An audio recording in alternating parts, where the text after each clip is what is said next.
Դու չուզեցիր ասել, որ տան առաստաղից սարդոստայն է կախված և ձագեր է հանել ամբարտավան կատուն բմբուլի մեջ բարձի: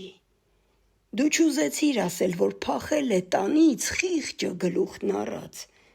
և դուռ չունի դարձի: Դու չուզեցիր ասել, որ տան կտուրի տակ աղը լաց է լինում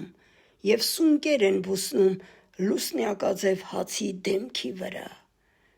Դու չուզեցիր ասել, որ շողն արեգական շնչահատ է լինում շեմքի վրա: Դու չուզեցիր ասել, որ գերանը տնքում պատը ճաք է տալիս հիմքի վրա: Դու չուզեցիր ասել ու քաշվեցիր մառան, տնօրենը դարձար դու մառանի և գովեցիր գինին ու գավաթը գինու, վայելեցեք գինին, չկա վատը գինու: Վայելեցեք գինին, գինուն վախճան չկա,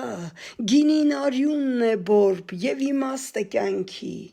Եվ դրանով, Խայամ, հաստատեցիր ըստ քո ծառայության պարտքի, որ մնացած բոլոր սենյակներում այդ տան ոչ մի լավ բան չկա: Դու ճիշտ էիր, Խայամ: